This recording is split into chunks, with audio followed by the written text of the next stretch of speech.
दोस्तों 2024 लोकसभा चुनाव में असदुद्दीन ओवैसी साहब ने खास करके बिहार के अंदर तेजस्वी प्रसाद यादव को जिस तरह से मुंह तोड़ जवाब देने का काम किया है, ये अपने आप में ओवैसी साहब के लिए बहुत बड़ी बात है। हम इस वीडियो में आपको बताएंगे कि आखिर किस तरह से और किस मोड़ में और किस जगह में ओवैसी साहब ने तेजस्वी प्रसाद यादव को मुंह तोड़ जवाब दिया है। सबसे पहले ओवैसी साहब के बारे में हम आपको बता रहे हैं। ओवैसी साहब चुनाव के ऐलान होने से पहले ये सोच रहे थे कि ओवैसी यानी ऑल इंडिया मजलिस इत्तेहादुल मुस्लिमीन पार्टी को बिहार के अंदर इंडिया गठबंधन में शामिल कर लिया जाएगा।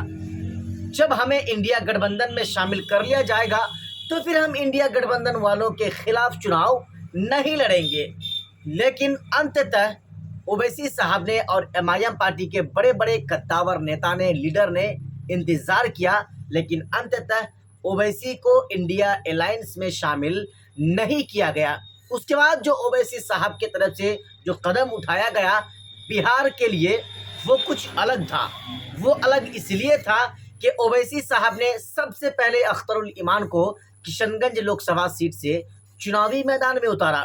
उस वक्त तक जब दूसरे चरण का चुनाव हो रहा था 26 अप्रैल को, उस समय भी ओवैसी साहब इंतज़ार कर रहे थे। बिहार के बड़े बड़े लीडर ऑल इंडिया मजलिस इत्तेहादुल मुस्लिमीन पार्टी के इस बात को सोच रहे थे कि शायद कोई इशारा आ जाए तेजस्वी प्रसाद यादव की तरफ से और हम उनके साथ इंडिया अलायंस के गठबंधन में शामिल हो जाएं, चले जाएं। फाइनली दोस्तों 26 अप्रैल को चुनाव खत्म हो जाता है दूसरे चरण का किशनगंज जिले में। तब तक कोई इशारा नहीं आता है, कोई बातें एमआईएम पार्टी को लेकर, ऑल इंडिया मजलिस इत्तेहादुल मुस्लिमीन के ओवैसी साहब को लेकर इंडिया अलायंस की तरफ से कोई बातें, कोई जो है इशारा नहीं आया।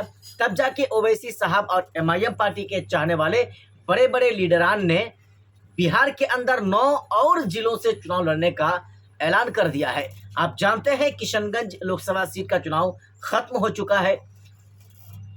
दोस्तों काराकाट से ओवैसी साहब ने अपना उम्मीदवार उतार दिया है, मधुबनी से अपना उम्मीदवार उतार दिया है और इसके साथ साथ पाटलिपुत्र से वहां से भी उतार दिया है, शिवहर से उतार दिया है, यानी कि कई ऐसे, मुजफ्फरपुर से उतार दिया है। कई ऐसे ज़िले हैं जहां से ओवैसी साहब ने अपना उम्मीदवार को उतार दिया है।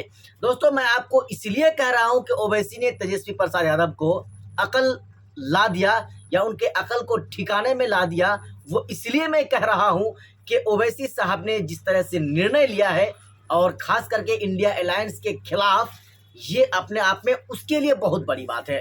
कुछ लोग ये सोच रहे हैं कि ओवैसी साहब और उनकी पार्टी के जो भी नेता हैं वो वोट कटवा है, लेकिन कुछ लोग ये समझ रहे हैं कि भाई ओवैसी और ओवैसी के जो बड़े बड़े लीडरान हैं बिहार के अंदर, उन लोगों की तरफ से जो कदम उठाया गया है वो सराहनीय है। वो सराहनीय इसलिए है कि ये लोग नहीं चाहते हैं बिहार के अंदर मुसलमानों की पार्टी बने, बिहार के अंदर मुसलमानों का एक अच्छा लीडर बने, नेता बने।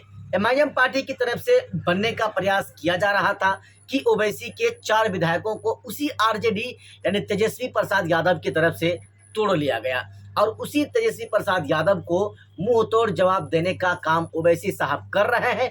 बिहार में जितनी सीटों पर ओवैसी साहब चुनाव लड़ रहे हैं उसमें तो इंडिया गठबंधन वाले चुनाव कभी नहीं जीत सकते हैं।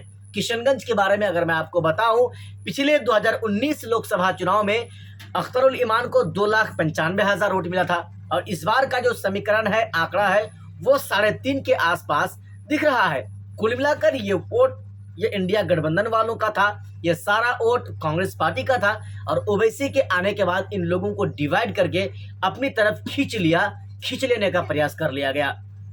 दोस्तों आपने हमारे इस पूरा वीडियो को देखने के लिए आपका बहुत बहुत धन्यवाद। लेकिन वीडियो स्किप करने से पहले आप एक बार ज़रूर सोच लें और अपनी राय को हमारे इस वीडियो के नीचे कमेंट बॉक्स में ज़रूर दें कि क्या तेजस्वी प्रसाद यादव को पछतावा हो सकता है, क्या उनको पछताना पड़ सकता है कि हमने ओवैसी को अपने साथ गठबंधन में क्यों नहीं लिया।